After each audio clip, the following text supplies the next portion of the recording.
Hi guys, welcome to my review for The Martian.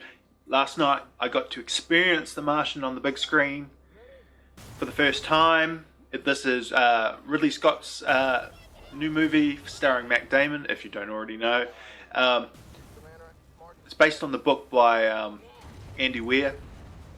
I've listened to the audiobook previously of this and really enjoyed the audiobook, so I had some really quite high expectations going into the film. And I came out of it just spellbound by the movie. I really enjoyed it. It's going to be in my top 5 for the year so far I've seen. It may even be creeping up very close to number 1. I'd have to go back and reflect on that a bit more, but at the moment I think Ridley Scott has come back. A lot of people have been doubting Ridley Scott recently. Like, last film he brought out was Exodus. It wasn't received very well. A lot of controversy around it. Before that was The Counselor, which is a very unique movie, I'll say that for one thing. Really hard to follow. I found it quite hard to follow and interesting. I didn't hate that movie, but a lot of people really despise it for some reason. Previously, obviously, Another Space, back to sci-fi, Prometheus, which is sort of mixed. A lot of people, like myself, really enjoy it. I really love Prometheus, but I'm probably a little bit biased because of my heritage in terms of my love for Alien, and I could see the mythology and I could see what he's trying to do. And of course, with Ridley Scott, the visuals are always beautiful. He knows how to comprise a scene. He knows how to frame everything. He is an artist himself. He started in production design for the BBC back in the early 1960s. So he has just grown as an artist as he's gone along. But The Martian here is based on a book by Andy Weir. I previously listened to the audiobook I've said earlier, and it's just one of those tales. It's like Castaway meets sort of Apollo 13, if you want to put a little bit of Tom Hanks in there. But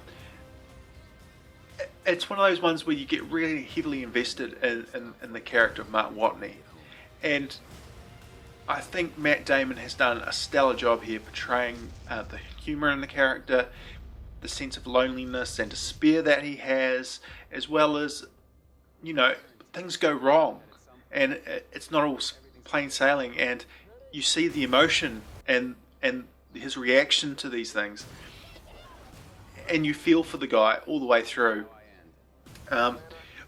Also, to add to it, it has a fantastic supporting cast. You know, it's not just Mark Weir on the planet for the whole story. We also see back home on Earth when they eventually find out, oh my God, we've left him there, he is alive. Just to set up the story, I think that sets it up in the trailer a little bit.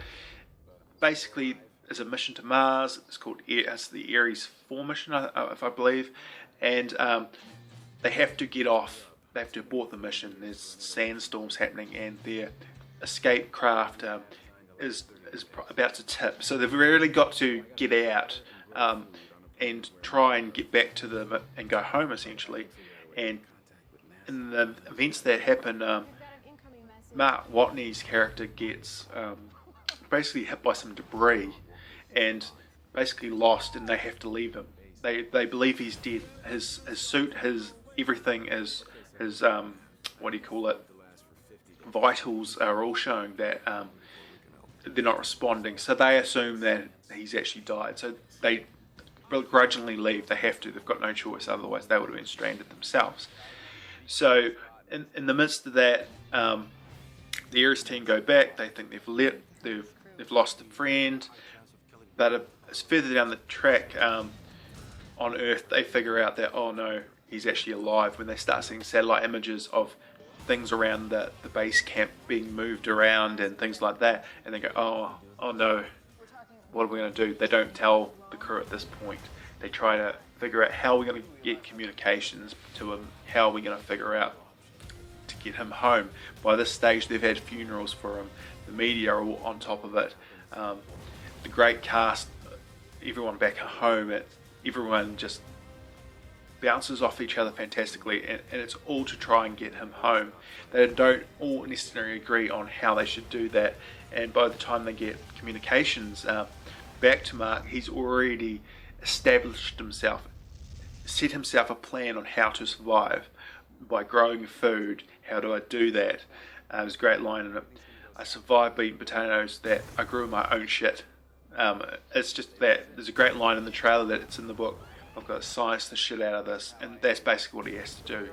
And it all doesn't necessarily work out for him the way he plans it, but he works through the problems and pesters on, and eventually does get communications back to the guys on Earth, and it's all just that backwards and forward and trying to problem solve. How are we going to do it? Things keep going wrong. Just a few moments about the characters. The acting is phenomenal. Everyone comes with their A game. Great supporting cast. Everyone works well together. There's very few negatives about this movie. Probably the only one I would say, it probably lags a little bit in time. It's quite a long movie. It's 2 hours 20 minutes long. It probably lags a little bit here and there, but really it doesn't hurt the movie at all in the long run.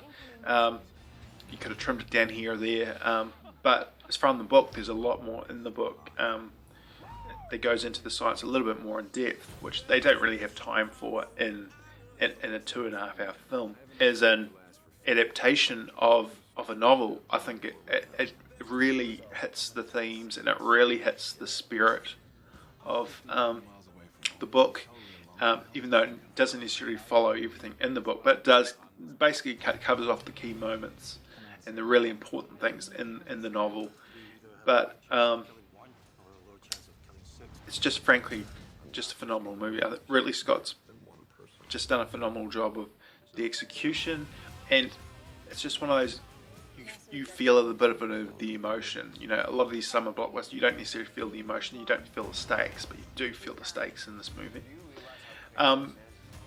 Previously, my reviews, I've given a bit of a rating system. I've decided from now on I'm not going to rate movies out of 10.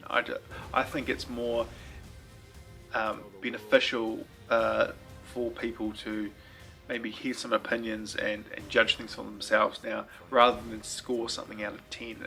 I've just decided it just feels a little bit contrived, because next week I could change my mind and it could be something different.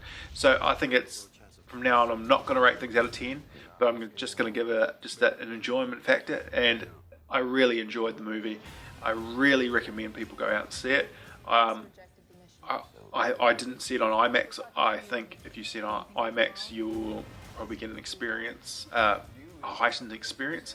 So that's my little review. If you have any comments or questions, just leave them in the comments below, and check out some of our other videos. We've just put up Hyrule Warriors review. It's a little skit type half-pie review thing. We're going to look at doing some more of them rather than just looking at me on the screen. So I really highly recommend The Martian. You should go out and see it.